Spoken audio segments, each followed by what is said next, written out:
The city smelled like exhaust and burnt coffee, even at 7 in the morning. Olivia Carter stood at the floor-to-ceiling window of her corner office on the 43rd floor, watching Chicago wake beneath a sky the color of old dishwater. December 24th. The day circled on every calendar, marked in every planner, dreaded in every quiet moment, when the noise of ambition couldn't drown out memory. Her reflection stared back at her in the glass, a woman who looked like she had won everything and felt like she had lost more. 38 years old, CEO of Carter Dynamics, a logistics firm her father had started in a garage 30 years ago. She wore a charcoal suit tailored to perfection, heels that added 3 inches to her 5'6" frame, and an expression that suggested she hadn't slept well in months. She hadn't. The office around her spoke of success in a language only other successful people understood. Minimalist furniture. Abstract art that cost more than most people's cars. A desk made of reclaimed wood and brushed steel, always immaculate because she never left papers lying around. Control. That was the aesthetic. That was the life. Her phone buzzed against the desk's surface, a sound like a wasp trapped under glass. She turned from the window, the movement practiced efficient. Every gesture in her life had become a choreographed efficiency.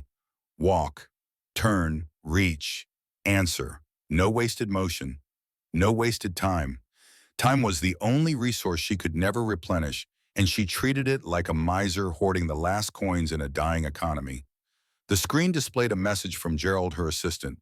Board meeting in 15 minutes.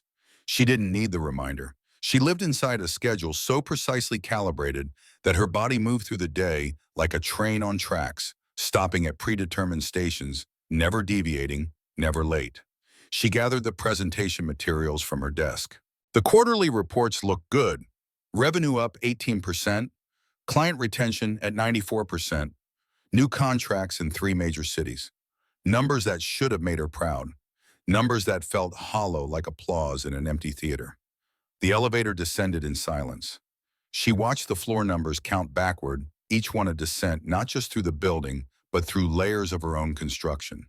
43 to 42, the executive suites, 42 to 37, senior management, 37 to 25, middle management, 25 to 12, the worker bees, 12 to ground. The lobby where people came and went, none of them knowing her name, none of them caring. The conference room on the 40th floor already held the board members when she entered. 11 men and 3 women, all of them older than her by at least a decade, all of them watching her with expressions that ranged from respect to thinly veiled resentment. She had earned this position through blood and sleepless nights, through sacrifices they would never understand, and still they looked at her like she was her father's daughter playing dress-up in the big chair. She set down her materials and began. Revenue projections, market analysis, competitive positioning. She spoke with the confidence of someone who had rehearsed every word, anticipated every question, prepared for every possible objection. The presentation lasted 40 minutes. Not a single board member interrupted. When she finished, the room held that particular silence that meant no one wanted to be the first to speak. Finally, Marcus Wellington, the oldest member of the board, a man who had been her father's friend and who now looked at her like a disappointing investment, cleared his throat. His voice carried the weight of money older than the furniture in the room. Impressive numbers, Olivia. Your father would be proud. The words landed like a slap disguised as a compliment. Everything always came back to him. Her father, the ghost who haunted every boardroom, every decision, every moment of doubt at 3 in the morning when she wondered if she was enough. She smiled, the professional smile, the one that showed no teeth, revealed no emotion, promised nothing. Thank you, Marcus. We're positioned well for Q1. Another board member, Patricia Chen, leaned forward. Patricia had voted against Olivia's appointment 3 years ago and had never let her forget it. What about the charity initiative, the Christmas drive? Olivia had anticipated this. Patricia always found the soft targets, the places where business blurred into sentiment, where numbers couldn't protect you. The drive is on schedule. We've collected donations from 1,500 employees and matched them dollar for dollar. The delivery is set for tonight. We'll hit every family on the list before midnight. Patricia's expression didn't change. Skepticism lived in the set of her mouth, the slight narrowing of her eyes. That's ambitious. Christmas Eve logistics in a snowstorm. Olivia's jaw tightened imperceptibly. She had learned not to let them see the cracks. We've planned for weather contingencies. The route is optimized. The drivers are experienced. It will work. The meeting ended 20 minutes later with handshakes and hollow wishes for happy holidays. Olivia gathered her materials and walked back to her office, feeling the weight of their gazes on her back even after the conference room door closed. They were waiting for her to fail, some of them hoping for it. She couldn't give them the satisfaction. Back in her office, she stood at the window again. The sky had darkened to the color of old bruises, snow beginning to fall in lazy spirals. Chicago looked almost beautiful under the softening filter of precipitation. Almost. The city never quite achieved beauty. It achieved presence. Weight. The kind of place that pressed down on you until you either pushed back or got buried. Her phone buzzed. This time it was a personal message. From Ryan, the man she was supposed to meet tonight. The blind date that felt more like a business transaction than a romantic possibility. His message was brief, casual, in a way that suggested he didn't understand the effort it had taken her to agree to this in the first place. Still on for tonight, Antonio's at 8. She stared at the message for longer than necessary. Ryan was a venture capitalist, 39, divorced, one kid he saw on weekends. She had learned these facts from the dating app profile her assistant had secretly created for her 3 months ago. Gerald meant well. He worried about her in the way assistants worry about bosses. They actually like the ones who work too hard and smile too little and spend holidays alone in offices that smell like air conditioning and old ambition. She had matched with Ryan 2 weeks ago. Their messages had been polite, intelligent, completely devoid of chemistry. But chemistry wasn't why she had agreed to meet him. She agreed because Laia had told her 6 months ago after a charity gala where Olivia had stood alone by the bar while everyone else danced, that loneliness wasn't a virtue. Laia was her only real friend, another CEO, another woman who understood the cost of the corner office. Olivia typed a response. Brief, professional, the way she typed everything. Yes, see you then. She hit send and immediately felt the familiar twist of anxiety in her stomach. Dating. She had forgotten how to do it. Or maybe she had never known. Her 20s had been consumed by business school and entry-level positions where she worked twice as hard as the men around her for half the recognition. Her 30s had been the climb. The relentless, exhausting climb to prove she deserved the name on the door, the chair at the head of the table, the respect her father had earned through decades of work, and she was expected to command through sheer force of will. Romance had been a series of brief encounters that ended when the men realized she wasn't going to sacrifice her career for their comfort.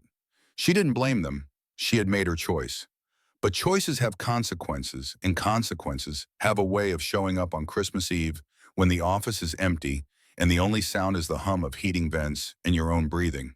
Her father would have been 73 today. The thought arrived unbidden, unwelcome, undeniable.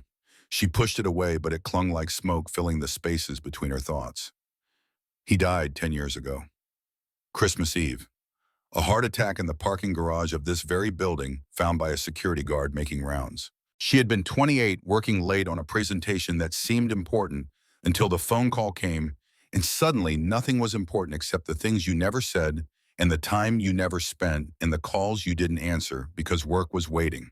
Her mother blamed her, said so at the funeral, said so every Christmas card she sent, the ones Olivia stopped opening 5 years ago. Some wounds don't heal. Some bridges once burned leave nothing but ash and the memory of crossing. She looked at her watch, 2 in the afternoon, 6 hours until the date. She had work to do, always work to do. The charity drive needed final coordination. The truck routes needed verification. The employee bonuses needed approval signatures. Work was the engine that kept the train moving. Stop the engine and you notice how quiet the track is, how empty the cars, how alone you are in the momentum. Her phone rang. The landline. Gerald's voice came through the speaker, apologetic in advance. Ms. Carter, I have the weather service on line 2. They're saying the storm is tracking faster than expected. Heavy snow starting around 6. She closed her eyes briefly. Of course. Nothing could be simple. Nothing could go according to plan. Put them through. The conversation lasted 8 minutes. The meteorologist was professional, factual, unhurried. The words accumulated like the snow he was describing. 6 to 8 inches, possible whiteout conditions, roads hazardous by 7, travel not recommended after 8. Olivia thanked him and hung up. She stood very still doing the calculation every CEO learns to do. Risk versus reward, responsibility versus possibility. Cancel the deliveries and disappoint 100 families who are counting on Christmas morning. Proceed as planned and risk the safety of drivers, the liability of accidents, the optics of putting profit before people, even in charity. She made the call she always made. Move forward, adapt, overcome. Her father's words repeated so often they became her own internal monologue. She spent the next 2 hours on the phone with logistics coordinators, rerouting trucks, adding backup drivers, securing chains and salt and emergency supplies. By 4:30, she had a plan that might work. Might. The word carried all the weight of uncertainty, all the risk of failure. At 5, she left the office. Walked to the elevator alone, rode down 43 floors, alone crossed the lobby, where the security guard nodded without speaking, stepped out into snow that was already falling thick and fast. Her apartment was 15 minutes away, in good weather. Tonight it took 45. The cab driver was from Somalia, or maybe Eritrea. He told her about his own children, 3 daughters waiting at home for him. She listened because listening was easier than talking, and somewhere in his story about sacrifices and dreams, she heard echoes of her father's voice, the way he used to talk about building something. From nothing, about the weight of responsibility, about how success costs more than anyone tells you when you're starting out. Her apartment was cold in the way expensive places are cold when no one lives in them, only exists there between obligations. High ceilings, hardwood floors, windows that overlook the lake, dark now under the storm. She had bought it 3 years ago, right after the promotion. 3,200 square feet, 2 bedrooms, 2.5 baths, a kitchen she never cooked in, a dining table that had never seated more than 2 people and usually seated none. She stood in the living room, still wearing her coat, and felt the silence press against her ears. This was success. This was winning. This empty space with beautiful furniture and no photographs and no warmth. She forced herself to move. Shower, change, dress for the date. She chose carefully the way someone prepares for battle. A black dress, simple but elegant. Heels that made her legs look longer. Minimal jewelry. She studied herself in the bathroom mirror and saw a stranger. A woman who looked pulled together on the outside while everything inside was coming apart at the seams no one could see. By 7:15, she was in another cab heading downtown. The snow had intensified. The driver, different from before, younger, said nothing. She watched the city slide past the window, transformed by weather into something softer, quieter, almost peaceful. People hurried along sidewalks, heads down against the wind, arms full of packages heading home to places where lights waited and voices welcomed. Antonio's was an old establishment, the kind of restaurant that survived on reputation and consistency rather than innovation. She had eaten there twice before, both times for business. The food was good, the service impeccable, the atmosphere cultivated specifically for people who wanted to be seen eating somewhere expensive without being bothered by anyone who might actually recognize them. She arrived at 7:40, early. She was always early. Lateness suggested a lack of control. Control was the only thing that separated success from chaos. The hostess, a young woman with a practiced smile, checked her reservation and led her to a table near the back. Quiet, private. The kind of table you request when you want the option of leaving quickly if things go badly. The restaurant was nearly empty. Christmas Eve. Most people were home by now, or at parties or at churches singing songs about peace and goodwill. She was here waiting for a man she had never met, hoping for something she couldn't name and didn't trust. She ordered wine. Red, a Bordeaux the sommelier recommended with the enthusiasm of someone who knew she would order it regardless.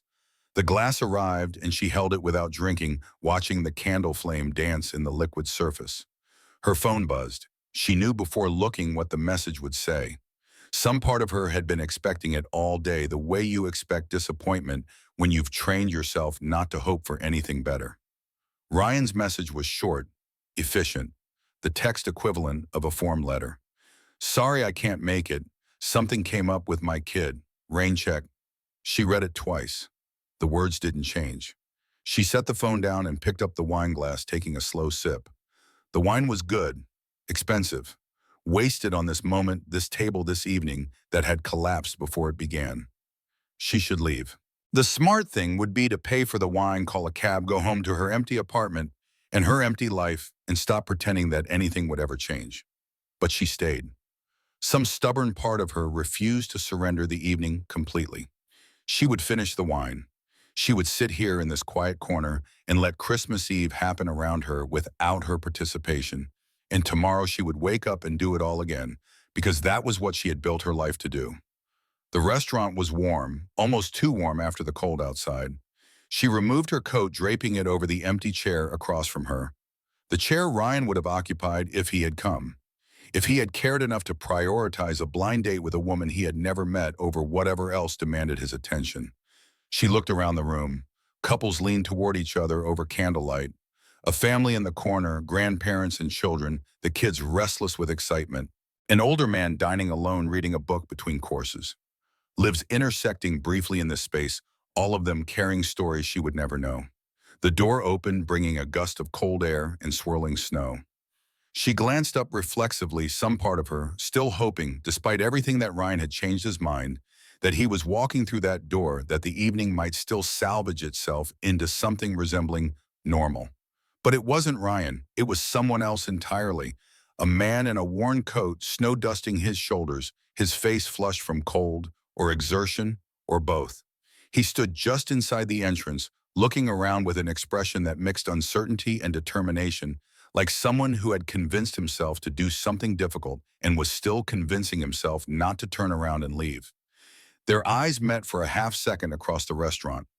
She looked away, back to her wine. Not her concern, not her evening. Just another stranger moving through the same storm, carrying his own disappointments, heading toward his own failures or successes or whatever waited at the end of the path he had chosen. She heard his footsteps approach, the sound of boots on hardwood, slightly awkward, uncertain of direction. She didn't look up, didn't want to make eye contact again, didn't want to acknowledge the shared space, the shared experience of being alone in a place designed for togetherness. The footsteps stopped at her table. She felt his presence before she saw him, the way you sense someone standing too close in a crowded elevator. She looked up, ready to tell him the seat was taken, the reservation was for someone else, he had made a mistake. His eyes were kind. That was her first thought. Not handsome, though he wasn't unattractive. Not confident, though he carried himself with a certain quiet dignity. Just kind. The kind of eyes that suggested he had seen difficult things and chosen gentleness anyway. His voice was apologetic, almost embarrassed. "Sorry I'm late." He slid into the seat across from her before she could respond. Just sat down, placing his worn coat over the back of the chair, his hands rough and calloused in the candlelight. He looked at her with those kind eyes and smiled, and she felt something shift in the evening, some subtle change in the air pressure that made everything that came before seem like preparation for this unexpected moment. She blinked, confused. Her mouth opened to correct him, to explain that he had made a mistake, that this wasn't his table, wasn't his date, wasn't his evening. But something stopped her. Maybe it was the wine, maybe it was loneliness. Maybe it was the fact that Ryan had canceled and this man, whoever he was, had shown up, and showing up counted for something in a world where most people didn't bother. Her voice, when it came, was quieter than she intended. "It's okay, I was starting to think no one was coming." The words surprised her as much as they seemed to surprise him. But he smiled, and the smile transformed his face, made him look younger, less tired, more present. He reached for the menu, his movements careful, like someone who wasn't used to restaurants like this, places where the prices weren't printed next to the dishes and the forks came in 3 sizes. Olivia watched him, still processing what had just happened. He thought this was his table, his date, his reservation, and she had let him believe it, hadn't corrected him, hadn't sent him away. She searched for the logic in her decision and found none. Just instinct. Just the feeling that maybe for once she should let something unplanned happen, let chaos enter the controlled space she had built around her life. The server appeared, a young man with the professional warmth of someone who had been trained to make every table feel special. He smiled at them both. "Good evening. Can I start you with any drinks, or would you like a moment with the menu?" The man across from her hesitated. She could see him calculating prices. He couldn't see, wondering what was acceptable to order, what would mark him as out of place. She spoke before he could struggle through the decision. "We'll start with the wine. The Bordeaux, please. 2 glasses." The server nodded and disappeared. The man looked at her, gratitude and uncertainty mixing in his expression. She realized she didn't know his name, didn't know anything about him except that he had walked through that door and into her evening and somehow made it less empty. "I'm not usually this late," he said, his voice carrying an apology for more than just time. "The work ran long and then the snow." She waved away his explanation. Not dismissively, but gently, like someone granting permission to stop apologizing. "It's fine, really." They sat in silence for a moment, not uncomfortable but tentative. Two strangers learning how to be in the same space, how to navigate a conversation that neither of them had planned. The wine arrived. He picked up his glass awkwardly, like someone who didn't drink wine often, who wasn't sure of the ritual. She raised hers in a small gesture. "To making it through the storm." He smiled at that, raised his own glass. "To making it through." They drank. She watched him over the rim of her glass, trying to place him. He was older than she had first thought, maybe 35. Lines around his eyes suggested sleepless nights, or worry, or both. His hands told stories of manual labor calluses and scars that spoke of work that required more than a keyboard and a phone. His clothes were clean, but worn, not fashionable, not expensive, just functional. He caught her looking and his expression shifted, self-conscious. She realized she had been staring. "Sorry," she said quickly. I didn't know what to expect tonight." "Neither did I." They both laughed, a small sound but real. The tension broke slightly, like ice cracking on a winter pond. Not enough to fall through, but enough to feel the shift. "Tell me about your day," she said, reaching for the kind of first date question that felt safe, generic, easy to answer without revealing too much. He considered the question, took a sip of wine. When he spoke, his voice carried the weight of someone who had worked hard and was tired but not defeated. "I work nights, maintenance, cleaning crews. Tonight was a double shift at the community center. Budget cuts mean fewer people doing more work." She nodded, understanding in a way she hadn't expected. Different jobs, different worlds, but the exhaustion was universal. The feeling of never being quite enough, never quite done, never quite able to rest. "That sounds difficult," he shrugged, the gesture of someone who had long ago stopped complaining about things he couldn't change. "It's work. It pays the bills. Most days that's enough." She wanted to ask what most days meant. What happened on the days when it wasn't enough? But that felt too intimate, too soon. So instead she offered something of herself, a small trade of information, the currency of strangers becoming less strange. "I work in management, corporate. The kind of job where you spend all day in meetings and somehow never accomplish anything concrete." He smiled at that, a knowing smile. The smile of someone who had worked jobs where accomplishment was measured in floors, mopped trash, collected, surfaces cleaned, tangible results that disappeared the next day and had to be done again. "At least you can see what you've done at the end of the day," she added. "That's true, though it doesn't feel like much sometimes." The server returned, ready to take their order. Olivia glanced at the man across from her, then back at the server. "Can we have a few more minutes?" The server nodded and retreated. The man looked relieved. She had bought him time. Time to scan the menu, to find something that fit whatever budget he was calculating in his head, to avoid the embarrassment of ordering wrong or asking questions that revealed how unfamiliar he was with places like this. They talked more. Small things at first. The weather, the city, the strange emptiness of Christmas Eve when you are not surrounded by family. She learned he had lived in Chicago his whole life, that he knew the neighborhoods she only drove through, that he volunteered at the community center where he worked, helping with youth programs when he wasn't cleaning. She told him about her work, carefully omitting the title, the corner office, the board meetings. She described it as management because that was technically true, and because she didn't want to see his expression change the way it always changed when people learned she was a CEO. The way they suddenly became more careful, more formal, more distant. He asked about her interests outside work. The question caught her off guard. Outside work, as if such a concept existed in her life. She searched her memory for hobbies, activities, things she did that weren't directly tied to business or obligation. I used to read, she said finally, novels, back in college. I don't have much time now. What kind of novels? She thought back, years back, to the girl who had stayed up late in her dorm room, devouring stories about other lives, other worlds, other possibilities. Literary fiction mostly, the kind that makes you think, the kind that stays with you after you finish. He leaned forward, slightly genuinely interested. Do you have a favorite? She did. She could see the cover in her mind. The book she had read 3 times, the one she still owned, buried in a box in her closet beneath other boxes she never opened. The Remains of the Day. Have you read it? He shook his head. No embarrassment, just honesty. Tell me about it. So she did. She talked about the butler who dedicated his life to service, who prioritized duty over love, who reached the end of his life and wondered if his choices had been worth the cost. As she spoke, she heard her own life in the summary, the parallels so obvious, she wondered if he could hear them too. When she finished, he was quiet for a moment. Then his voice soft but certain. That sounds like a sad book. It is, but it's beautiful too. The sadness makes the beauty mean more. He nodded slowly like someone considering an idea he hadn't encountered before. The conversation shifted. He told her about his daughter. The words came with love so clear it transformed his face.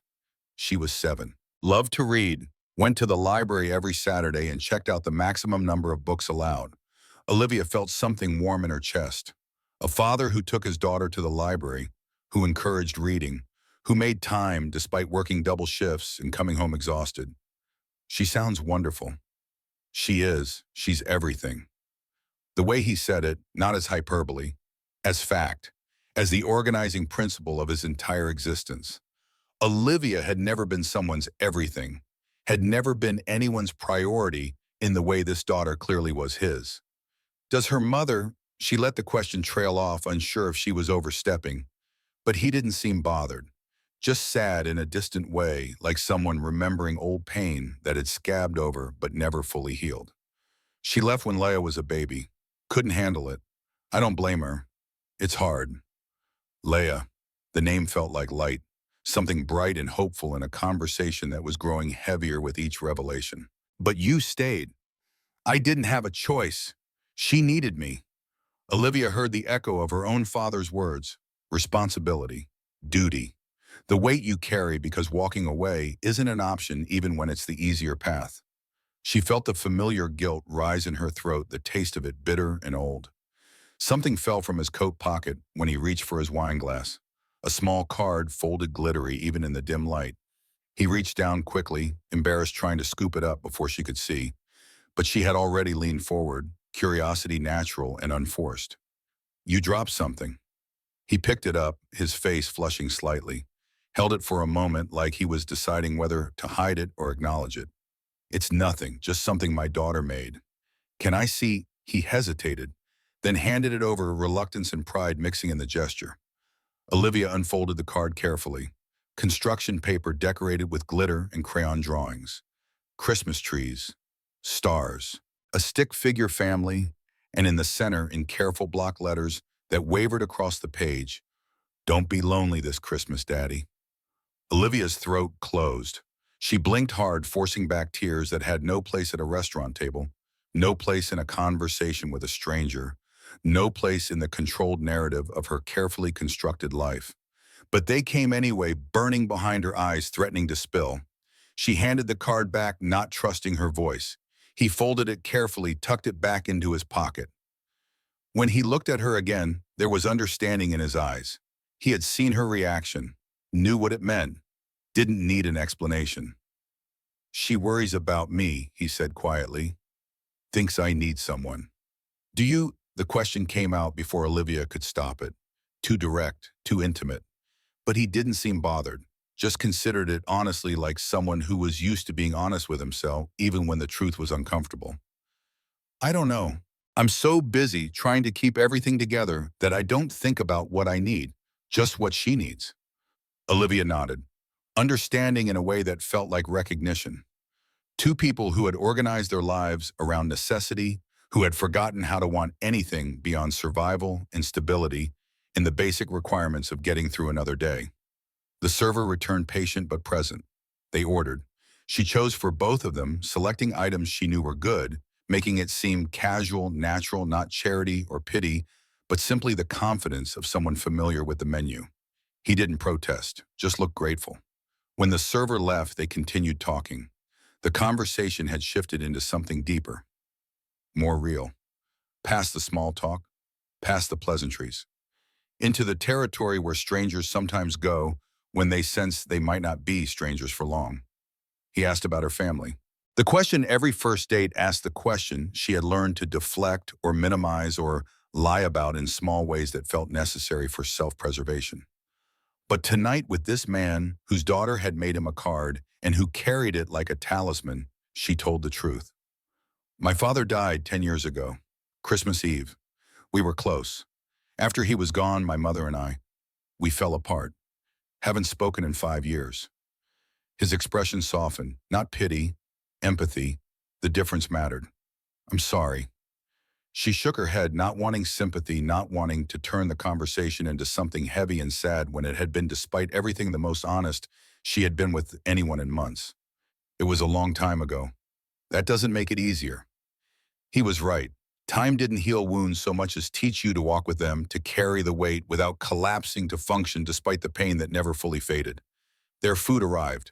They ate slowly, the meal becoming secondary to the conversation. He told her about his childhood, growing up in the same neighborhood where he now raised his daughter. His parents both gone now, his mother to cancer, his father to a construction accident, the kind of losses that arrive in working-class families like tax bills. Expected, inevitable. The price of living. She told him about her father's business, how it had started small and grown, how he had worked 16-hour days, weekends, holidays, how success had cost him his health and eventually his life, how she had inherited both the business and the guilt. Guilt. He asked the question gently, like someone opening a door carefully, unsure what was on the other side. I was working late the night he died. He called me 3 times. I saw the calls, but I was in a meeting. I thought I'd call him back after. By the time I got to the hospital, she couldn't finish. Didn't need to. He understood. The shape of regret was universal. The specific details changed, but the weight was always the same. You couldn't have known. My mother thinks I should have. She's probably right.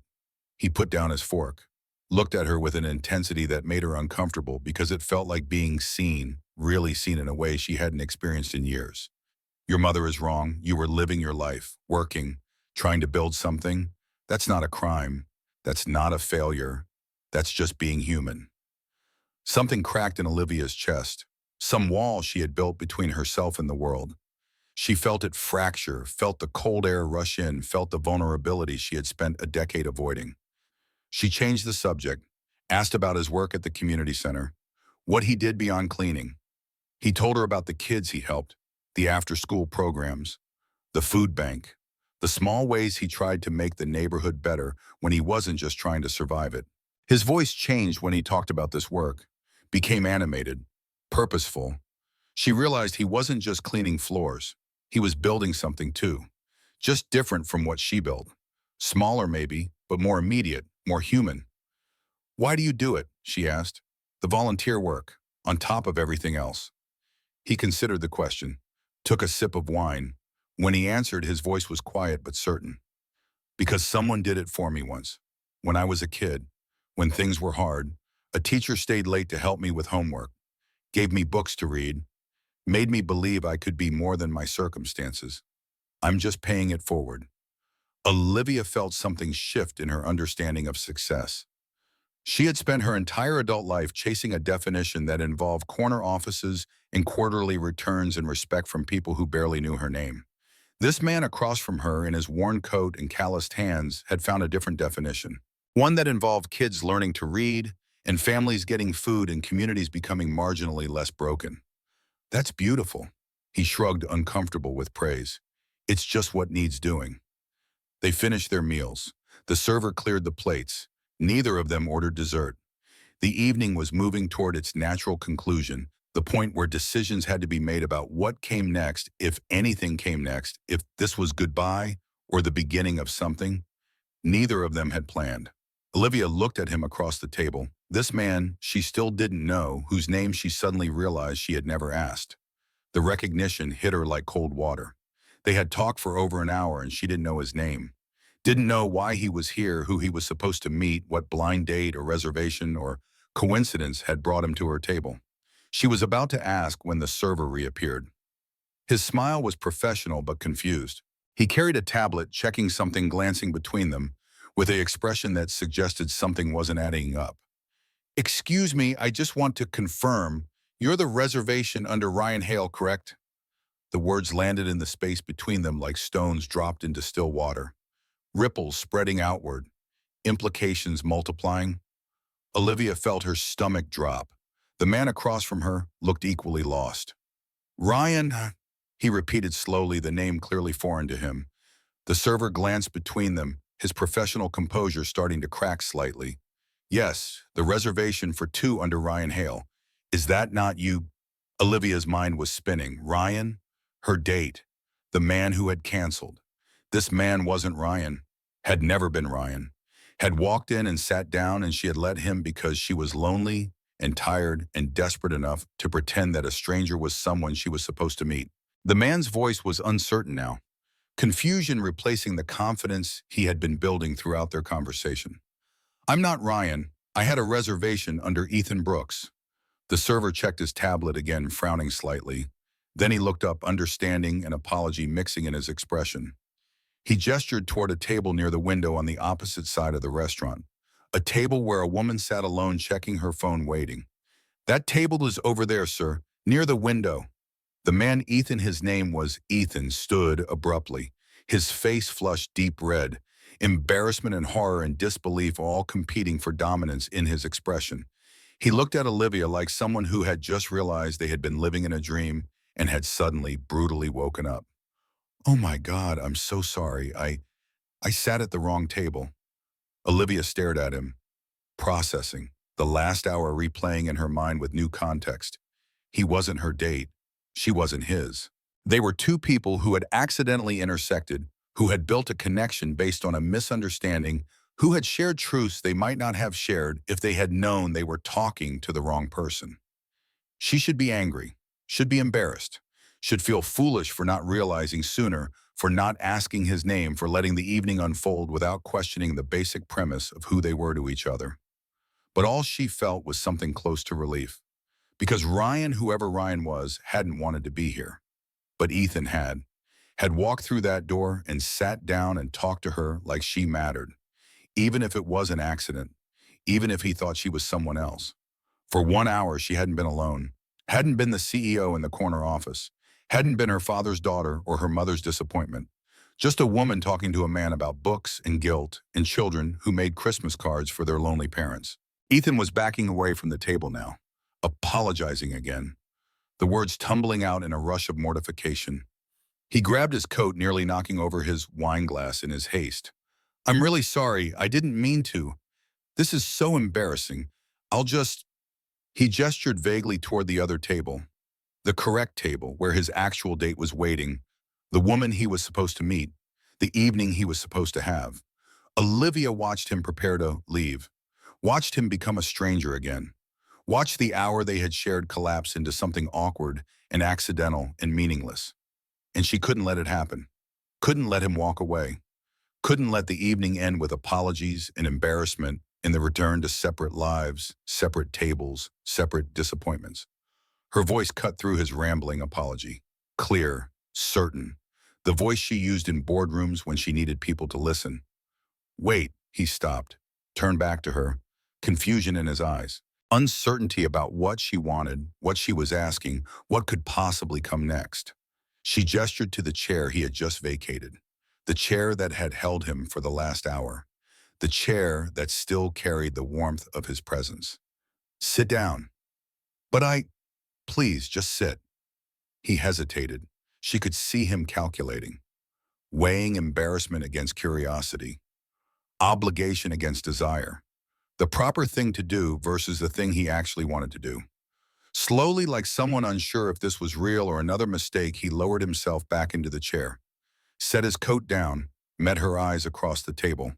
The candle had burned lower. The restaurant had emptied further. They were becoming the last table, the last conversation, the last moment before Christmas Eve slipped into Christmas Day, and everything changed again. Olivia folded her hands on the table, steadied her voice, acknowledged the truth they both now knew. Ryan's not coming. He sent me a message an hour ago. Ethan winced, apology and understanding mixing in his expression. I'm really sorry. I didn't mean to crash your date. I know. They sat in silence for a moment, the weight of the misunderstanding settling between them, but also something else, something neither of them wanted to name, but both of them felt. The hour they had spent talking, the truths they had shared, the connection that had formed despite, or maybe because of the accident that had brought them together. Olivia's voice was softer now, vulnerable in a way she rarely allowed herself to be. Honestly, I'm glad you sat down. He blinked, surprise replacing embarrassment. You are, she nodded, meaning it, feeling it in a way that surprised her as much as it seemed to surprise him. I was about to leave, spend Christmas Eve alone again, order takeout, watch movies I've seen 100 times, pretend it was fine, but then you walked in and she paused, searching for the right words. For a way to explain something she didn't fully understand herself. For the first time in a long time, I didn't feel invisible. Ethan's expression softened, the embarrassment fading, something else taking its place. Recognition, maybe, or empathy, or the shared understanding of what loneliness actually feels like when you're surrounded by a city of 3 million people and still feel completely alone. His voice was quiet, almost uncertain. I don't even know your name. She smiled, a real smile, the kind that reached her eyes and felt true. Olivia. Ethan.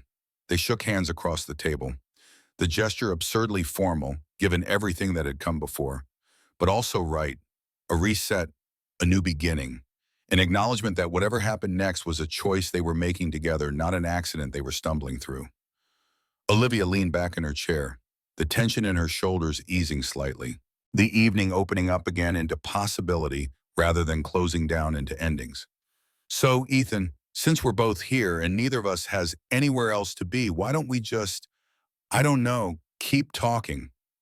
He studied her face, looking for something, permission maybe, or confirmation that this was really happening, that she really wanted him to stay, despite the mistake, despite the confusion, despite every logical reason why this evening should end now, with polite apologies and separate exits. When he spoke, his voice carried something close to hope, the tentative, fragile kind of hope that's been disappointed too many times to trust easily. I'd like that. And so they did. The conversation resumed. But different now. More honest. No longer pretending to be something they weren't. No longer performing the careful dance of first dates where everything is curated and edited and presented in the most favorable light. Olivia asked him about his work.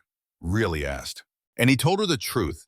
He was a janitor, cleaning crews at the community center in an office building downtown. He wasn't ashamed of it, but he wasn't proud either. It was work. It paid the bills. It kept his daughter fed and safe, and in a home that was small but theirs.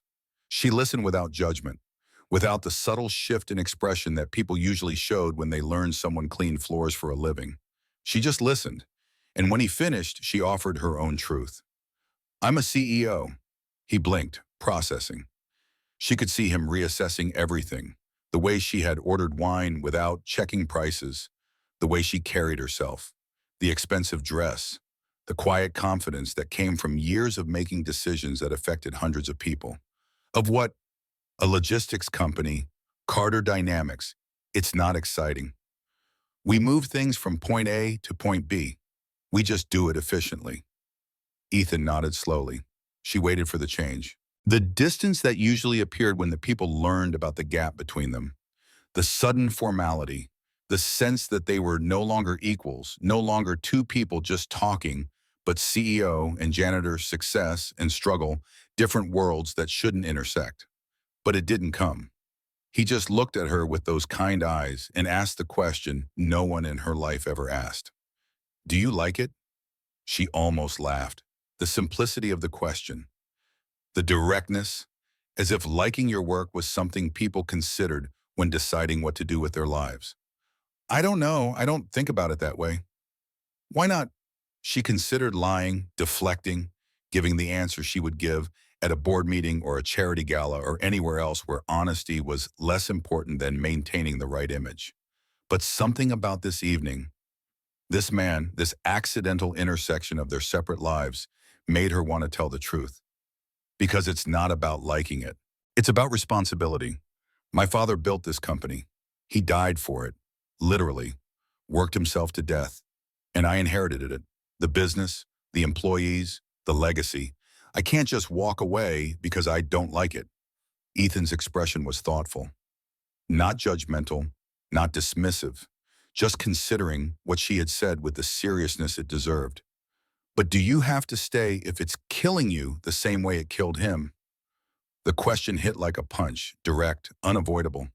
The kind of question that strips away pretense and forces you to confront the truths you have been avoiding.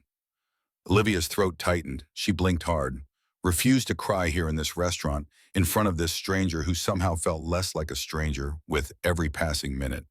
I don't know how to do anything else. This is who I am. No, his voice was gentle but firm. This is what you do. That's different. She stared at him. This janitor who cleaned floors and raised a daughter alone and volunteered at a community center.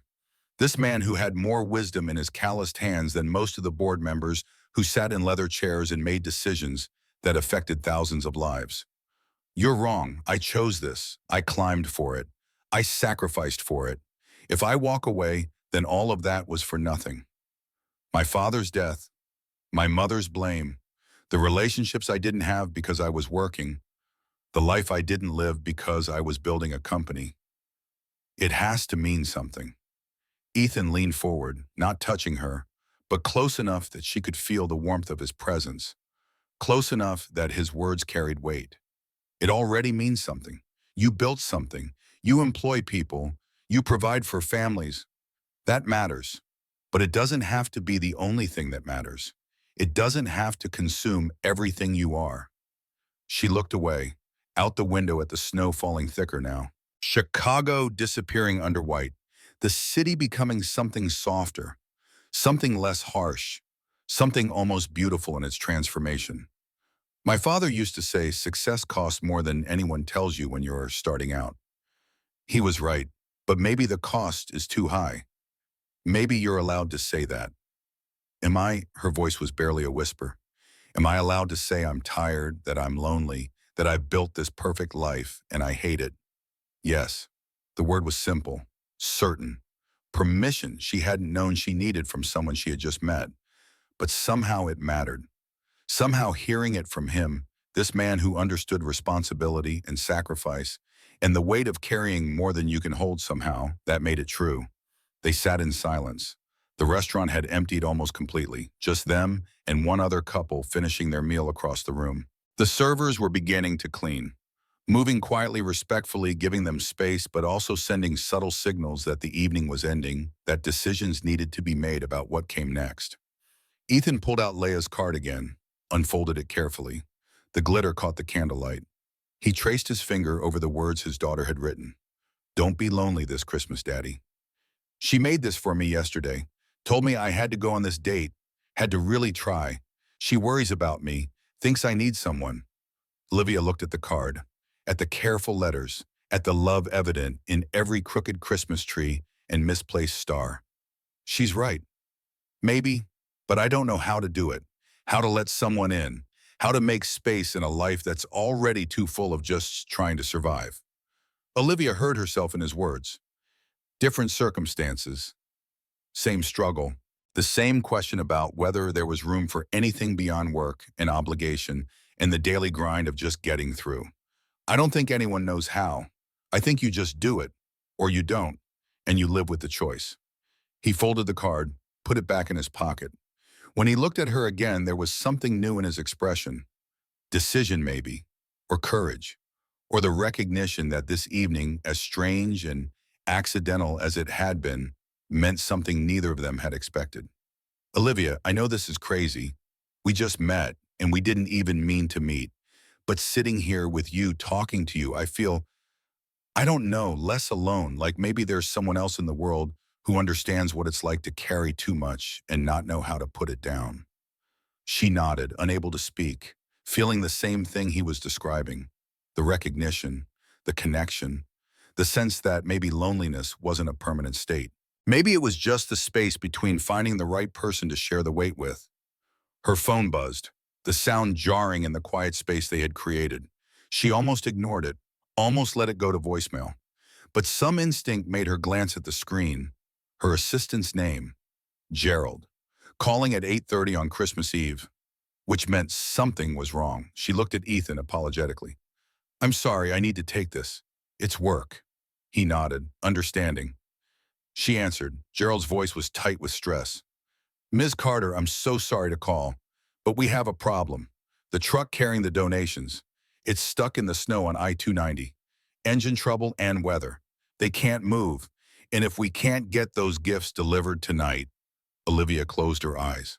Of course this would happen now, on Christmas Eve, during a snowstorm, when everything was already complicated and difficult and threatening to fall apart. How many families are we talking about? Over 100, kids mostly. It was supposed to be the centerpiece of the campaign, the photos for social media, the good publicity. If we cancel, she didn't need him to finish. She knew what happened if they canceled. Disappointed families, bad press, questions about the company's commitment to the community, everything she had been trying to avoid by organizing the charity drive in the first place. I understand. I'll handle it. Just send me the location and the list of addresses. She hung up, looked at Ethan. The evening they had been building collapsed into something else. Emergency, crisis, the return to the world of obligations and deadlines and problems that needed solving immediately. I'm sorry, I have to go. Work emergency. He nodded, started to stand, the evening ending, both of them retreating to separate lives, separate problems, separate loneliness. But Olivia's mind was racing. The truck was stuck. The gifts needed delivering. She had a company full of logistics experts, but none of them were working on Christmas Eve. None of them would answer their phones. None of them could help her solve a problem that needed solving in the next few hours if Christmas morning was going to arrive with presents under trees for families who couldn't afford to buy their own. She looked at Ethan, this man who worked at a community center, who knew the neighborhoods, who had contacts with shelters and churches and volunteer networks, who might be able to help in ways her corporate resources couldn't. Her voice was uncertain, asking something big, something that had no right to be asked of someone she had just met. Actually, do you think you could help me? He sat back down, confusion in his eyes. Help you how? The charity drive, the truck that's stuck. It's carrying gifts for families, kids, over 100 of them. If we can't deliver tonight, they'll wake up tomorrow with nothing under the tree. She watched his expression change. Understanding replacing confusion. The same instinct that made him volunteer at the community center, that made him stay late to help kids with homework, that made him the kind of father who carried his daughter's card in his pocket like a promise. What do you need? I said, I need someone who knows the neighborhoods, who has contacts, who can help coordinate getting these gifts distributed tonight. I have the addresses, I have the resources, but I don't have the connections. I don't know these families. I don't know this world. Ethan was quiet for a moment, thinking, calculating. She could see him running through his mental network, people he knew, places he could call, ways this impossible thing might become possible. When he spoke, his voice was certain. I might be able to help. The community center has a list of families we work with. Shelters, churches, volunteer networks. If you have the gifts and the addresses, we could organize something. Get them out tonight. Hope bloomed in Olivia's chest, fragile, tentative, but real. You do that on Christmas Eve when you have your daughter waiting. He pulled out his phone, started texting, planning, moving into action with the efficiency of someone who had spent his life solving problems with limited resources and tight timelines. Leia's with a babysitter. She's okay for a few more hours. And this? He looked up from his phone, met her eyes. This matters. Those kids are counting on Christmas morning. We can't let them down. Olivia felt something shift inside her. This man who had nothing was offering everything. No hesitation, no calculation of what it cost him or what he stood to gain. Just immediate action because there was a need and he could help fill it. For the first time in years, sitting in that restaurant with snow falling outside, and her perfectly planned evening collapsed into chaos. Olivia felt something she had almost forgotten. Purpose, real purpose, not quarterly earnings or board approval or the next promotion. Just the simple, direct purpose of helping people who needed help because it was Christmas Eve and children deserved magic even when life was hard. She stood. Ethan stood with her. They left money on the table without counting it, grabbed their coats, walked toward the door together. Partners now, not strangers, not dates, just two people who had accidentally found each other and were choosing to move forward together into whatever came next. The snow hit them like a wall when they stepped outside. Thick, heavy, the kind of snow that transformed the city into something unrecognizable. Ethan's truck was parked half a block away, an old SUV with a child's car seat in the back and pink mittens on the dashboard. Evidence of the life he lived, the daughter he loved, the man he was when he wasn't accidentally sitting at the wrong table in an expensive restaurant. Olivia climbed into the passenger seat. The interior smelled like coffee and crayons and something sweet she couldn't identify. The warmth of a life lived, the evidence of someone who filled space with presence rather than decorating it with expensive furniture that meant nothing.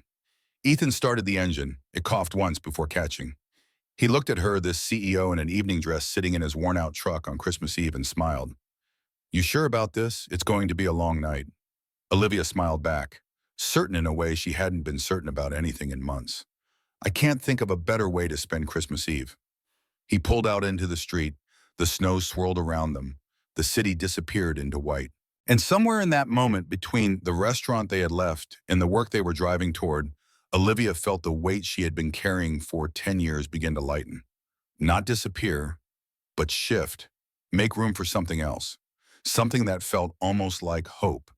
The windshield wipers fought against snow that fell faster than they could clear. Ethan drove with the careful concentration of someone who had navigated Chicago winters, his entire life, hands steady on the wheel, eyes scanning the road ahead for black ice and abandoned vehicles. Olivia pulled up the location Gerald had sent. Interstate 290 near the Austin exit. 20 minutes in good weather. Tonight maybe 40. She made calls while Ethan drove. Her assistant patched her through to the truck driver, a man named Carlos who sounded exhausted and apologetic in equal measure. The engine had seized. Snow was piling against the wheels. Traffic had stopped moving hours ago. He had tried everything. Nothing worked. Olivia kept her voice calm, professional, the tone that had carried her through countless crises in boardrooms and conference calls. They were coming. They had a plan. Just keep the cargo secure and stay warm.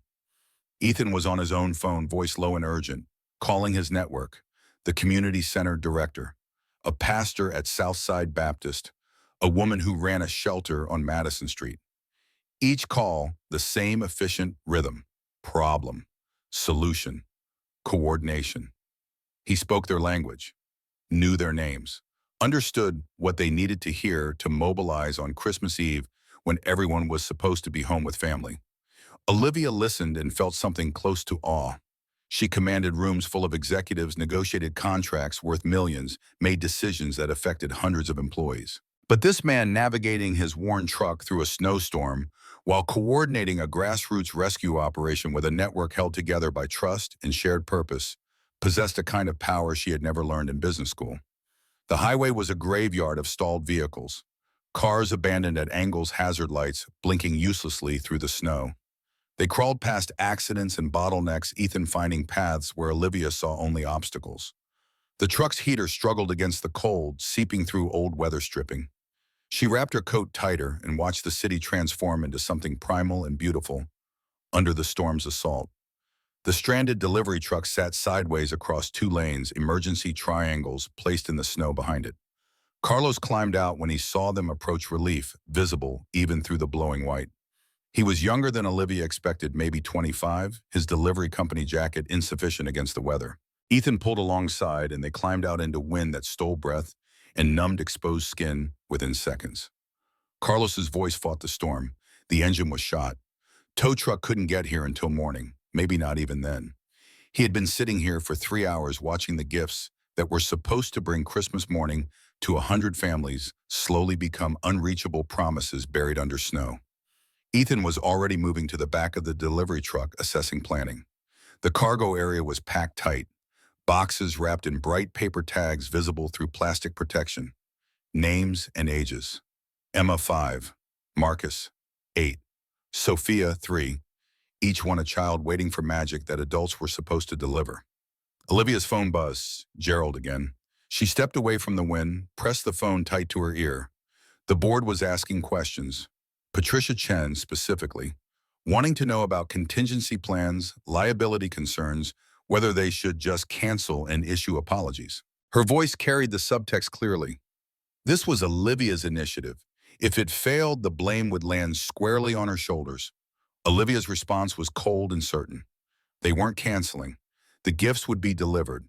Tell Patricia she could check the tracking updates in real time if she wanted to micromanage. Otherwise, she should trust the CEO she had voted against to handle the situation.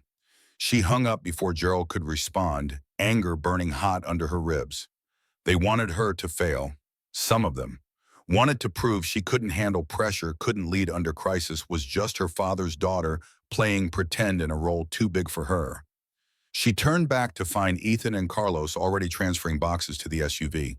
They worked with efficient, silenced breath, visible in the cold movements practiced. She joined them without asking, grabbing boxes, loading them into every available space. The back seat, the trunk, the passenger footwell. Each box represented a child, a family, a morning that would either hold wonder or disappointment, depending on whether three strangers could move faster than the storm. 20 minutes later, the SUV groaned under the weight. Boxes stacked to the ceiling and back, Olivia's seat pushed forward to accommodate the overflow. They couldn't take everything, not in one trip, but they could take enough to start, enough to prove it was possible.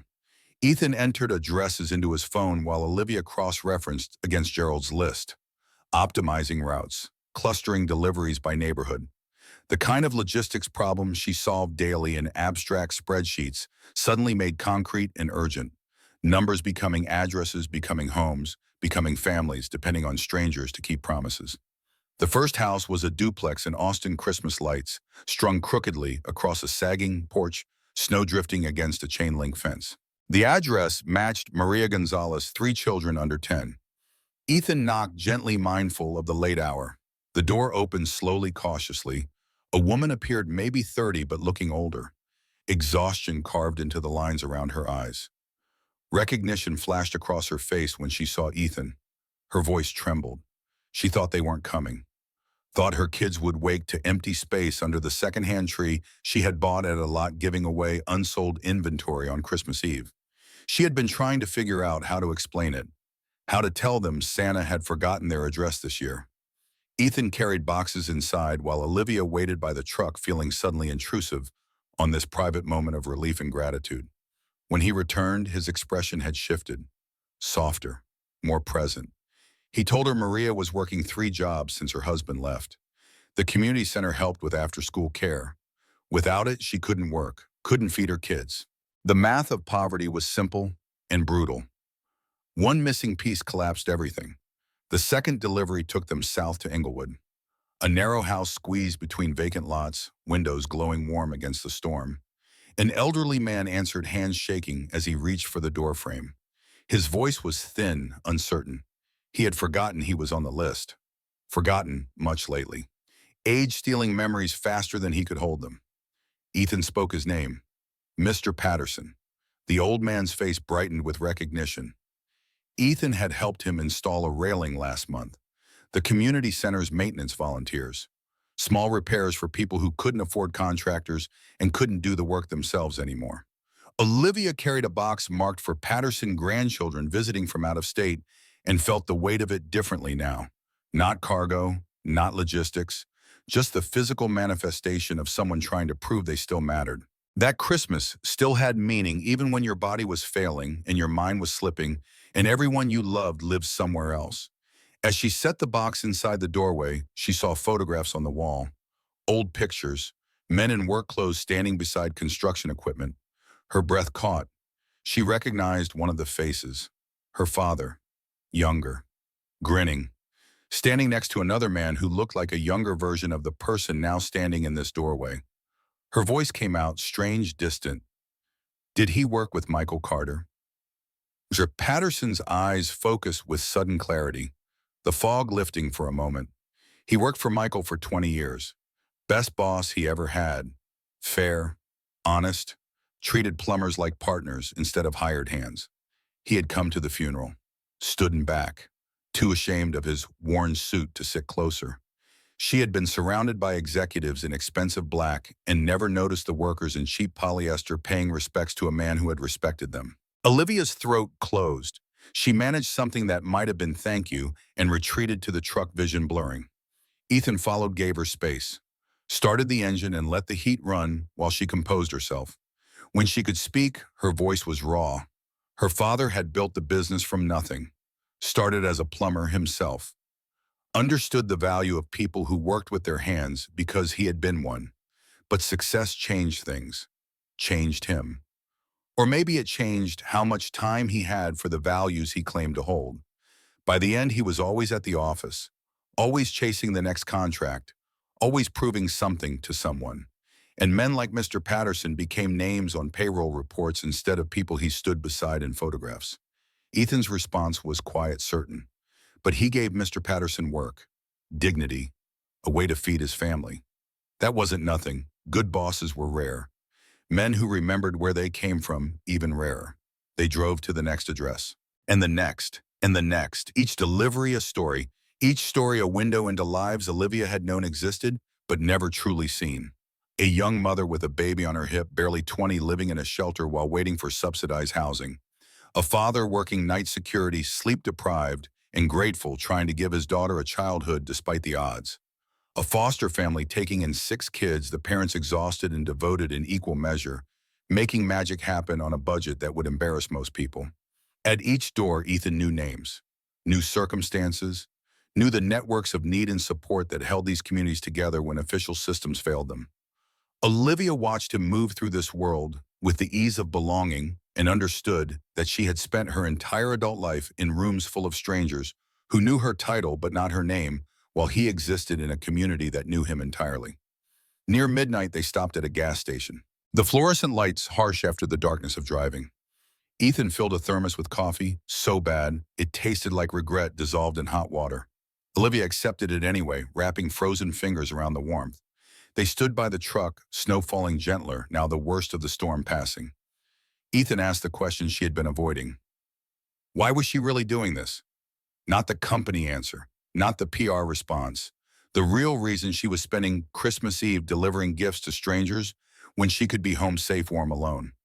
Olivia watched snow accumulate on the truck's hood, trying to find words for something she barely understood herself.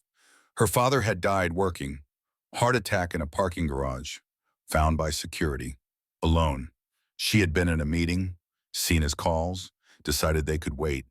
That choice was a scar she carried everywhere. A reminder that success meant nothing if it cost you the people who mattered. But there was more. After he died, after the funeral where her mother's blame landed like stones after the grief and guilt, an impossible weight of inheriting everything he had built, she had thrown herself into work. Became CEO not because she wanted it, but because she owed it. To his memory, to his sacrifice, to the employees depending on the Carter name, meaning something beyond just another corporate entity. 5 years of that life. 5 years of board meetings and quarterly reports, and proving herself over and over to people who measured her against a ghost. 5 years of waking up in an empty apartment and going to sleep in an empty apartment, and filling every hour between with work because stopping meant facing the silence. The unbearable silence of a life lived entirely in service to obligation. Tonight, standing outside a gas station on Christmas Eve, delivering gifts to families who had nothing she felt, something she hadn't felt since her father was alive. purpose beyond profit, connection beyond networking, the visceral satisfaction of direct action creating immediate good. No quarterly delay, no board approval needed, just need meeting help, meeting gratitude. Simple, pure, real. Ethan listened without interrupting. When she finished, his hand found hers. Brief contact, gloved fingers squeezing. Not romance, not pity, just acknowledgement. The shared understanding of two people who had organized their lives around responsibility and were beginning to wonder if they had paid too high a price. His phone buzzed. He checked it, and his expression tightened. The babysitter. Leia was asking for him. Having trouble sleeping? Worried her daddy wasn't coming home for Christmas. Ethan's guilt was visible. Physical. The kind that lives in hunched shoulders and averted eyes. Olivia told him to go. She could finish alone. Call a car service. Complete the remaining deliveries. He had done enough, more than enough. But he shook his head with the stubbornness of someone who finished what he started, regardless of personal cost. Just a few more stops. They were almost done. Leia would understand. She always understood. The words landed wrong, too familiar, too close to the justifications Olivia had heard her entire childhood. Just one more deal, one more meeting, one more late night. Her father promising presents while delivering absence. She almost said something, almost told Ethan that children didn't understand, they just adapted to disappointment until it became normal. But she stayed quiet, didn't have the right, didn't know his daughter, didn't know his life beyond this one strange evening. They finished the deliveries by 2 in the morning. The last box delivered to a shelter where children slept in rows on cots, dreams held in spaces between wire bed frames and thin blankets. The director, a woman with gray hair and iron determination, thanked them with tears she didn't try to hide. Magic was expensive. These boxes brought it to kids who needed it most. Driving back through empty streets, Olivia felt exhaustion settle into her bones. Good exhaustion, the kind that came from physical work and meaningful effort. Her feet ached from walking through snow. Her hands were raw from cold and cardboard. Her dress was ruined. And none of it mattered because somewhere in the city, 100 children would wake tomorrow to proof that someone cared. That Christmas still held magic, even when life was hard. Ethan drove toward her apartment building, following GPS directions she had given. The city looked peaceful under fresh snow, clean, renewed, like the storm had washed away debris and left only essentials. They rode in comfortable silence, too tired for conversation, both processing an evening that had started with blind dates and awkward mistakes and evolved into something neither had anticipated. Her phone buzzed. Gerald. She almost ignored it, but some instinct made her check. The message was brief but meaningful. All deliveries confirmed. Families already posting thank you messages. Patricia Chen had called personally to offer congratulations. The board was impressed. The initiative was being called a success. Olivia felt nothing. No satisfaction, no pride. Just the hollow recognition that board approval meant less now than it had 12 hours ago. Success had been redefined tonight by a man in a worn coat and families in modest homes and children who would never know her name but would remember Christmas morning as something good. Ethan's phone rang, the sound jarring in the quiet cab. He answered on speaker, one hand on the wheel. The babysitter's voice was tight with suppressed panic. She was sorry to call again, but Leia was really sick, fever spiking, crying for her daddy. She had given her medicine, but it wasn't helping. She didn't know what to do. Ethan's face drained of color. His voice stayed level through sheer force of will. He was coming. 20 minutes. Keep her cool. Water if she could drink it. He would be there soon. He hung up and his hands tightened on the wheel. White knuckles, jaw clenched. The careful control of someone who was terrified but couldn't afford to show it because showing it meant acknowledging how fragile everything was, how quickly the life you built could collapse, how little separated stability from crisis. Olivia's stomach twisted. The evening's momentum shattered against this new reality. A sick child, a panicking father, the sudden intrusion of real stakes into what had been, despite everything, a night insulated from genuine consequence. Her voice was immediate, certain. He should take her home first. Her apartment was 2 blocks away. He could drop her and go, save the time. But Ethan shook his head. Some instinct or need, or perhaps just the desire not to be alone with his fear. He asked, voice barely above a whisper, if she would come with him. Just for a few minutes. Just until he knew Leia was okay. He didn't want to face it alone. Olivia didn't hesitate, didn't calculate the implications or consider the boundaries being crossed. Just agreed. Because terror didn't respect social conventions and some moments demanded presence regardless of logic. Ethan drove faster now, urgency overriding caution. They reached his building in 15 minutes, a modest complex on the edge of Pilsen playground equipment, buried under snowlights in scattered windows where other lives unfolded in parallel to their own. He parked badly, engine still running, and ran toward the entrance. Olivia followed, high heels useless in the snow, coat inadequate against the wind that had picked up again. Inside, the hallway smelled like cooking spices and old carpet. Ethan's apartment was on the third floor. He took stairs two at a time. Olivia climbed behind, breathing hard, adrenaline overriding exhaustion. The door was unlocked. He burst through and the babysitter met them. Young college student, eyes wide with relief and residual fear. Leia was in her bedroom. Olivia heard crying even from the hallway. Not the demanding cry of a child wanting attention, but the weak, miserable sound of genuine suffering. Ethan disappeared into the room. Olivia stayed in the living room, suddenly aware she was intruding on something private and profound. The babysitter gathered her things, apologizing repeatedly. Olivia paid her double what Ethan probably had, pressed cash into her hands despite protests, and sent her home to her own Christmas Eve. Then silence, except for Ethan's voice through the bedroom wall, soft, soothing, the universal language of parents comforting sick children. Olivia looked around the apartment, small, clean, lived in, photographs on the fridge, a child's drawings taped to walls, books stacked on every available surface, a miniature Christmas tree in the corner, decorated with handmade ornaments and strung with lights that blinked unevenly. This was home, real home, the kind that existed in presence and love rather than square footage and expensive furniture. Ethan emerged 20 minutes later, exhausted, relieved. Leia's fever had broken. She was sleeping. He had checked her temperature 3 times to be sure. Just a virus, just her body fighting something ordinary and treatable. But in the moment, with a sick child and no one to share the fear, ordinary threats felt existential. He found Olivia in the kitchen, making tea without asking permission, finding mugs by instinct in cabinets organized for efficiency rather than style.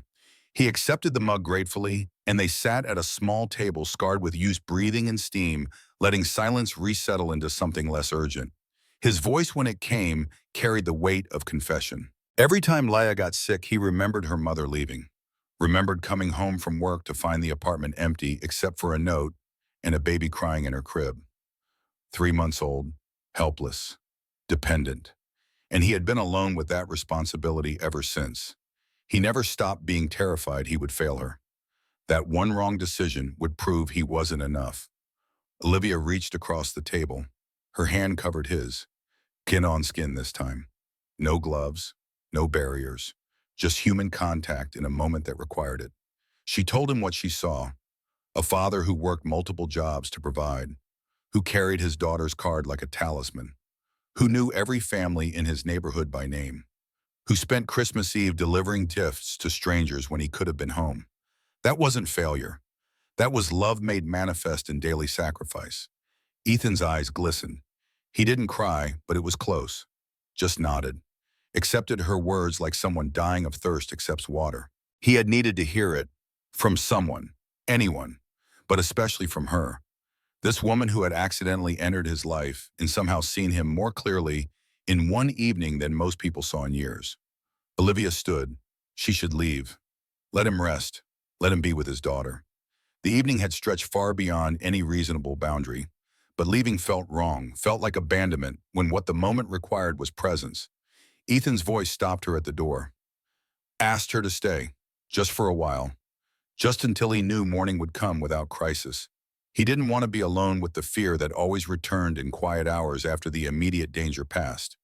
She stayed, sat on a worn couch that held the indentations of years, accepted a blanket that smelled like laundry detergent in childhood, watched Ethan check on Leia twice more before finally settling into a chair across from her, too wired to sleep, too exhausted to do anything else. They talked in whispers. About fear and responsibility and the weight of keeping other people alive. About the impossible standards parents held themselves to and the certainty of falling short. About how love didn't make things easier, it just made failure matter more. Somewhere around 4 in the morning, Olivia fell asleep. Not intentionally, just surrendered to exhaustion with the TV playing old Christmas movies on mute and snow falling outside windows, and a stranger's apartment holding her with more warmth than her own had ever managed. When she woke 2 hours later, gray light was filtering through thin curtains, and Ethan was still in the chair awake, watching her with an expression she couldn't quite read. Tenderness, maybe, or wonder, or just the recognition that something had shifted between them in the hours of crisis and honesty, and choosing to stay when leaving would have been easier. Christmas morning had arrived. They had delivered the gifts. Leia was safe. The storm had passed. And two people who had been strangers 12 hours ago sat in the aftermath of unexpected connection, uncertain what came next, but certain that nothing would be quite the same as it was before. Olivia woke to the sound of a door creaking. Her neck ached from the angle of the couch, her body stiff from hours in clothes meant for dinner, not for sleeping. For a disoriented moment, she forgot where she was. Then memory assembled itself. The restaurant, the deliveries, Leia's fever, Ethan's apartment, falling asleep while he watched over his daughter like a sentinel against harm. She sat up slowly, pushing the blanket aside. Gray morning light filled the space with the soft quality that comes after heavy snow. The city outside the window looked transformed, buildings softened by white streets, empty of everything except beauty. Christmas morning. The first one in 10 years that hadn't started in her empty apartment with takeout leftovers, and the kind of silence that made you question every choice that brought you there. Movement caught her attention. A small figure emerged from the hallway. A girl, 7 years old based on Ethan's descriptions, but somehow smaller in person. Dark hair tangled from sleep, wearing pajamas covered in stars, clutching a stuffed bear that had seen years of devotion. She stopped when she saw Olivia, eyes widening with surprise and curiosity in equal measure. They stared at each other across the living room. Olivia felt suddenly intrusive, an adult stranger in a child's home on Christmas morning, the wrongness of it evident even if the circumstances made sense. She should have left earlier, should have called a car service at 4 in the morning rather than surrendering to exhaustion, should have maintained boundaries that had been obliterated somewhere between the first delivery and Laya's fever breaking. The girl's voice was small, uncertain, but not afraid. More puzzled than threatened. "Who are you?" Olivia sat up straighter, trying to look less like someone who had spent the night on a couch in a stranger's apartment and more like someone who had a legitimate reason for being there. The effort felt absurd given the evidence. "I'm Olivia. I'm a friend of your dad's." Leia tilted her head, considering this information with the seriousness children bring to evaluating adults. Then her face brightened slightly. Fever clearly gone, energy returning. "Did you have a sleepover?" Something about the innocent question, the childish framework applied to a situation far more complicated than slumber parties and pillow forts made Olivia want to laugh. Or cry. She settled for a smile. Something like that. Ethan appeared behind his daughter, hair disheveled, wearing the same clothes from last night, face carrying the particular exhaustion of parents who have spent hours monitoring a sick child. But his expression when he saw Laia standing and talking held pure relief. The crisis had passed. Christmas morning would be normal, or as normal as anything could be given the circumstances. He placed a hand on Leia's shoulder, gentle and grounding. His voice carried the careful tone of parents navigating unexpected situations in front of observant children. "Leia, this is Olivia. We were working together last night, delivering Christmas presents to families. You were sick, so Olivia stayed to help." Leia processed this, her child's logic working through adult complexity and finding the shape that made sense. She looked at Olivia with new interest. "You were helping people on Christmas Eve?" Olivia nodded, not trusting her voice to stay steady. Something about this child's directness, her innocent assessment, felt more exposing than any board meeting or performance review. "We were trying to." "That's nice." Laya's approval was matter-of-fact, already moving past the strangeness of finding a woman on her couch toward more pressing concerns. She looked up at her father. "Can we make pancakes? It's Christmas." Ethan's hand tightened slightly on her shoulder, affection and gratitude mixing in the gesture. His daughter was okay. The fever was gone. Christmas could proceed. The relief was visceral. Yeah, baby, we can make pancakes. Leia grinned and disappeared into the kitchen, already rattling cabinet doors in search of mixing bowls and ingredients. Ethan met Olivia's eyes across the room. An entire conversation happened in that look. Apology for the awkwardness, gratitude for staying, recognition that they had crossed some invisible line in the night and couldn't return to the safe distance of strangers sharing an accidental evening. Olivia stood smoothing her dress, uselessly aware of how ridiculous she must look. Evening clothes wrinkled from sleep, makeup smudged, hair a disaster. She should leave, should call a car, should retreat to her own life before this temporary intersection became more complicated than it already was. But Ethan's voice stopped her movement toward the door. The question simple but loaded with meaning. Stay for breakfast. She should say no, should maintain boundaries, should remember that this was temporary magic born of circumstance and crisis, not something that translated into morning after pancakes with a man and his daughter. But she found herself nodding, accepting, choosing to extend this impossible evening into an equally impossible morning. The kitchen was tiny. 3 people made it crowded. Leia commandeered the mixing bowl with the authority of someone who knew her role in the Christmas morning routine. Ethan found ingredients measured flour and sugar with the efficiency of practice. Olivia felt useless hovering near the counter, unsure where she fit in this choreographed domestic scene. Leia solved the problem by handing her a wooden spoon, declared her in charge of stirring. The assignment came with serious instructions. Clockwise only. No lumps. Smooth, but not too smooth. The child's earnestness made Olivia's chest tight. She accepted the spoon and stirred with more concentration than the task required, aware of a small eyes monitoring her technique. They worked in easy silence, interrupted by Leia's running commentary on Christmas traditions, pancake preferences, and a detailed explanation of the ranking system she used for breakfast foods. Pancakes were third, behind waffles but ahead of cereal, unless the cereal was the chocolate kind, which changed everything. Ethan caught Olivia's eye over his daughter's head, smiled. The kind of smile that suggested he knew exactly how absurd and perfect this moment was. A CEO in an evening dress stirring pancake batter in a kitchen smaller than her closet, while a 7-year-old provided culinary philosophy. Nothing about it made sense. Everything about it felt right. The pancakes were imperfect, slightly burnt on one side, shapes more abstract than round. But Leia declared them the best Christmas pancakes ever, a pronouncement she apparently made every year, based on Ethan's amused reaction.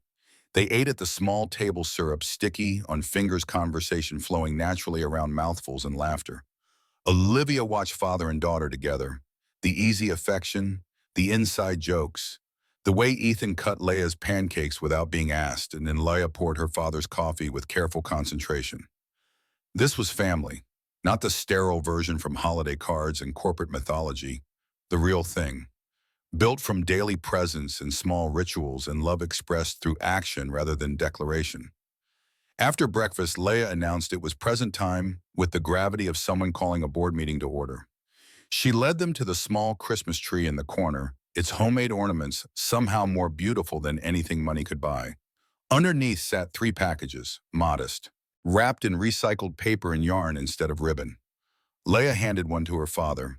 Ethan opened it with exaggerated care, building anticipation the way parents do.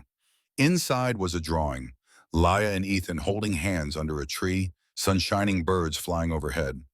The kind of art that belonged on refrigerators and in hearts. Ethan's voice was thick when he thanked her. Then Leia turned to Olivia, holding a package that clearly hadn't existed an hour ago. She must have wrapped it while Ethan cooked. The paper was newspaper comics section, the tape applied with more enthusiasm than precision. This is for you, because you helped Daddy last night. Olivia's hands shook taking it. She couldn't remember the last time someone had given her a gift that wasn't corporate obligation or social expectation. She unwrapped it carefully, preserving the child's effort, revealing what lay inside. A paper Christmas tree. Construction paper cut and folded, decorated with crayon ornaments in glitter stars. In the center, written in the same careful block letters from the card Ethan carried, Merry Christmas, Olivia. Love, Leia.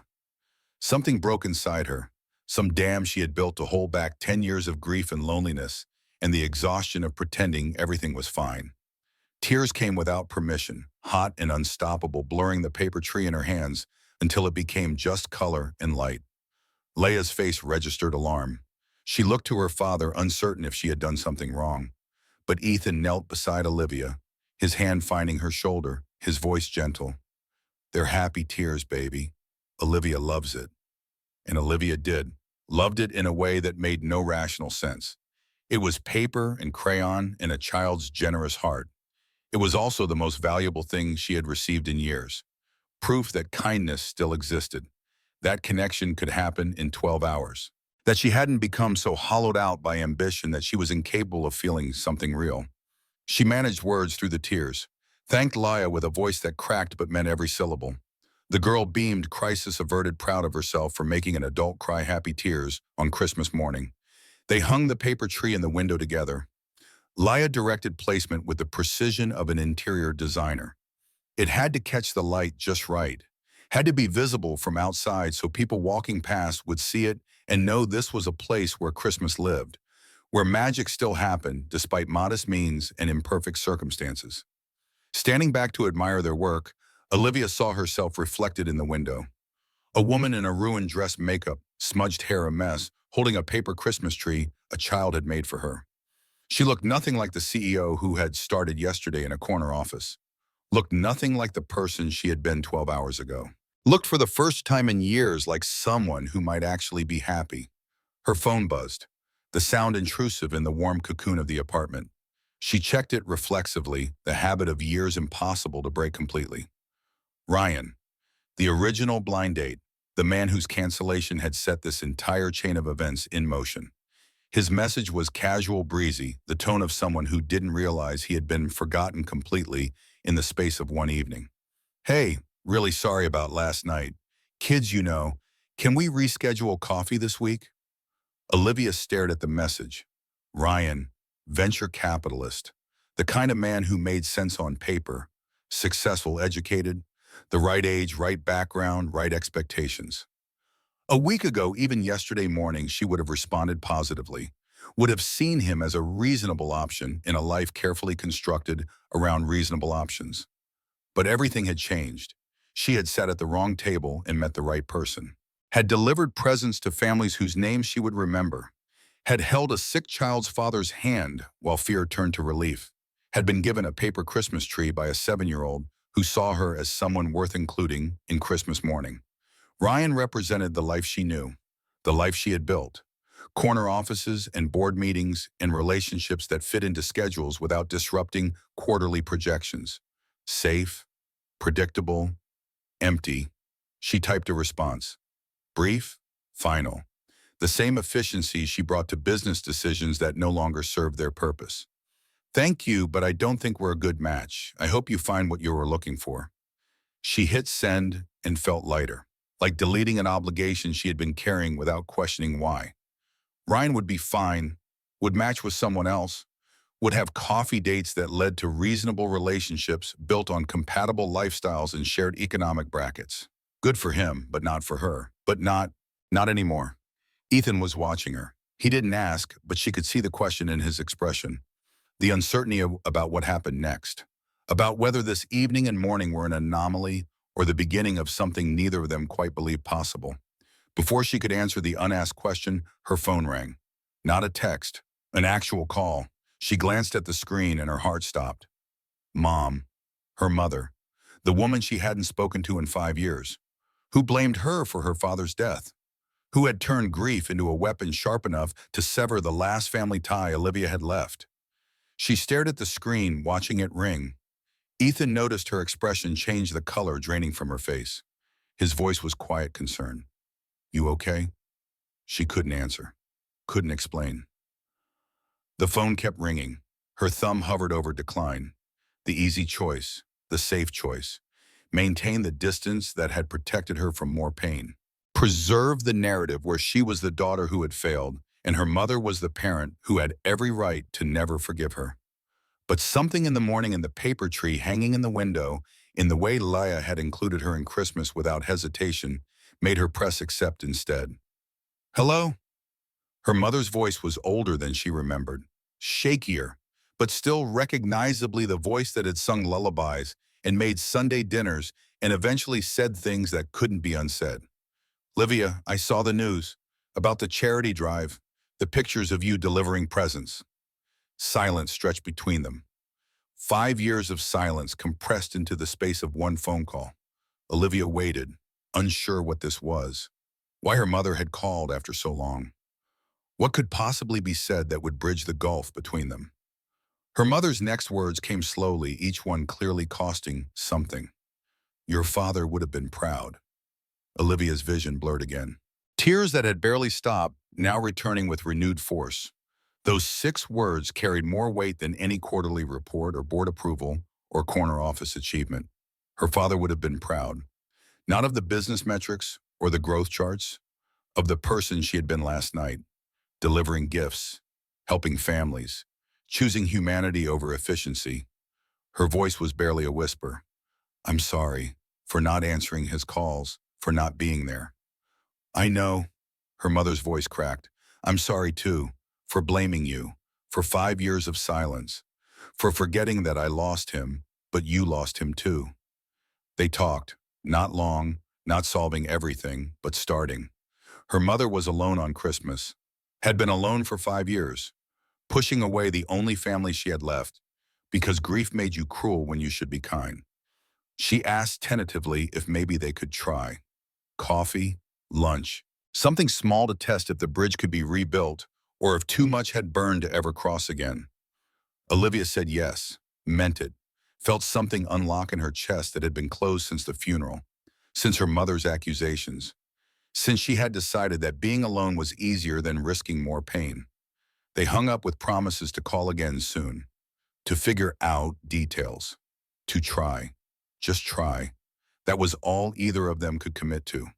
But it was more than they had yesterday. Olivia lowered the phone, looked at Ethan, who had given her space but stayed present, at Laya, who was playing with her presence, but glancing over periodically to make sure the adults were okay, at this makeshift family that had included her in their Christmas without question or condition. Her voice was steady when she spoke, certain in a way she hadn't been certain about anything personal in years. I don't want to go back. Ethan understood. Not back to her apartment, back to the life.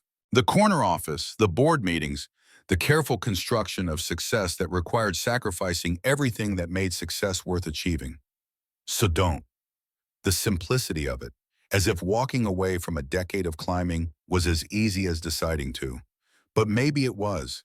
Maybe the only thing that made it impossible was the belief that it had to be. I have responsibilities, people depending on me, a company to run.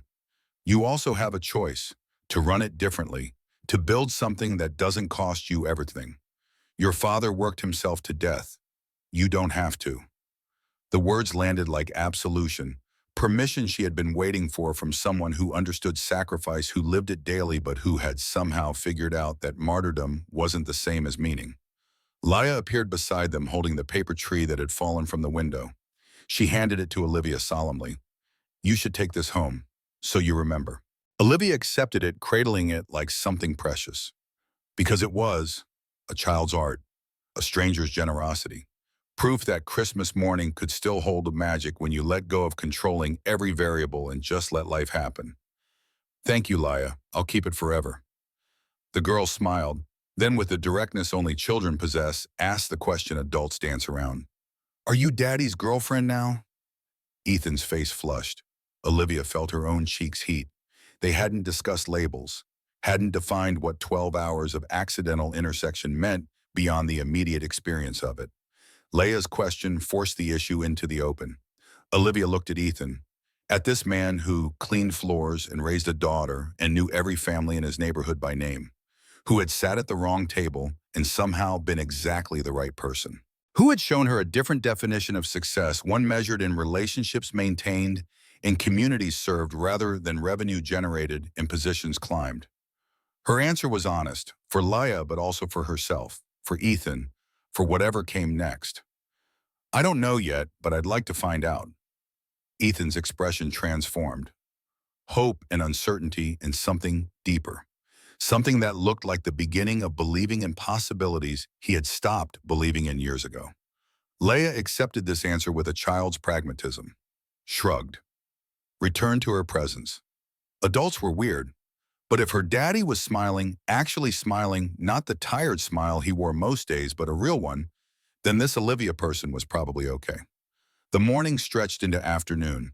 Olivia should have left hours ago, should have returned to her apartment, changed clothes, pretended this was just an unusual Christmas Eve story she would tell at future dinner parties. But she stayed, helped clean up breakfast, watched a Christmas movie on a couch too small for 3 people but somehow fitting them all. Listened to Leia read from her new books with the dramatic flair of someone performing for an audience. At some point, normalcy reasserted itself. Olivia borrowed clothes from Ethan's limited selection, sweatpants and a t-shirt that swallowed her frame. She looked absurd, felt more comfortable than she had in years. Evening approached and Olivia finally called for a car. The day had to end sometime. Real life waited. Decisions needed making about what any of this meant beyond the bubble of one strange Christmas. At the door, Leia hugged her without prompting, small arms tight around Olivia's waist, the unself-conscious affection of children who decided you were safe and therefore worth loving. Olivia hugged back, breathing in the scent of syrup and innocence, feeling something fundamental shift in her understanding of what mattered. Ethan walked her downstairs. They stood in the building's entryway, snow falling light outside the day, ending in the same weather that had defined its beginning. He looked uncertain again, the confidence of the morning fading as reality intruded. So, this was unexpected. Yeah. They stood in the awkwardness of people who had shared crisis and honesty, but didn't have a framework for what came after.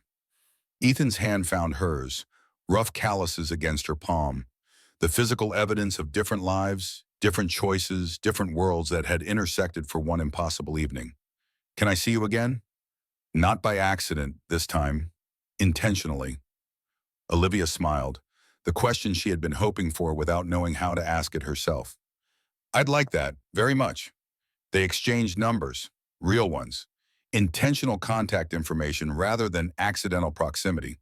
Made plans for coffee, nothing dramatic. Just 2 people choosing to continue exploring what had started at the wrong table on Christmas Eve. The car arrived. Olivia climbed in, still wearing borrowed clothes, still holding a paper Christmas tree, still feeling the weight of choices made and choices pending.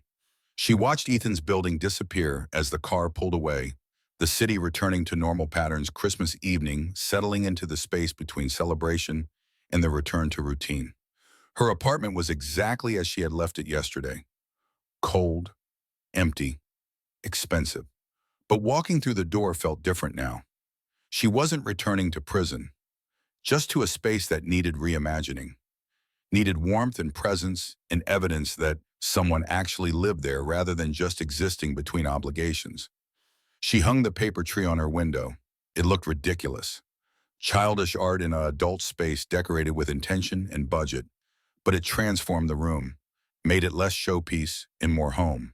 Proof that last night had been real. That change was possible, that she could choose differently going forward. Her laptop sat on the dining table, calling her back to work, to emails and reports and the machine that never stopped demanding attention. She opened it, scanned the messages that had accumulated while she delivered presents and fell asleep on a stranger's couch and received a gift from a 7-year-old who barely knew her name. Most of it could wait, some of it couldn't. She spent 2 hours addressing urgent items, then did something she had never done in 10 years of running her father's company. She wrote an email to her leadership team, announced she was taking the rest of the week off. Not for emergency, not for crisis, just because it was Christmas and she was choosing presence over performance for once. The responses came quickly: confusion, concern, but also something else in a few messages. Respect, maybe even relief. The CEO was human, could step away, could trust her team.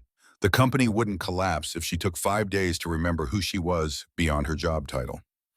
She closed the laptop, looked at the paper tree catching light from the city outside, made a decision that had been building since Ethan sat at the wrong table and she let him stay. Tomorrow she would call her mother, really call, make plans for lunch, Start the slow process of rebuilding what grief had destroyed. She would also call the community center where Ethan worked. Volunteer. Not write checks from a distance, but show up. Learn names. Build relationships. Figure out how to use her resources for something beyond quarterly returns. And she would see Ethan again. Would meet him for coffee and talk about what happened between blind dates and Christmas morning, about whether accident could become intention, about whether two people from different worlds could build something together without either of them sacrificing who they were. The future was uncertain, messy, complicated in ways that corner offices and strategic plans couldn't organize into neat projections. But for the first time in a decade, Olivia felt something beyond the weight of obligation and the exhaustion of proving herself to ghosts. She felt possibility, fragile and tentative, but real. The possibility that success could mean something different. That loneliness wasn't a permanent condition. That Christmas Eve at the wrong table could lead to Christmas morning at the right window, hanging paper trees and choosing hope over cynicism. Outside, the city settled into Christmas night, lights glowing in windows, families gathered in spaces large and small. The year ending not with resolution, but with potential. With choices made and choices pending. With strangers becoming friends, becoming something more. Olivia Carter stood at her window paper Christmas tree, catching light, and smiled. Really smiled. The kind of smile that came from believing maybe for the first time in years that tomorrow might be better than today. That change was possible. That she was allowed to want something beyond success. That she was allowed to want happiness and to believe she might actually find it.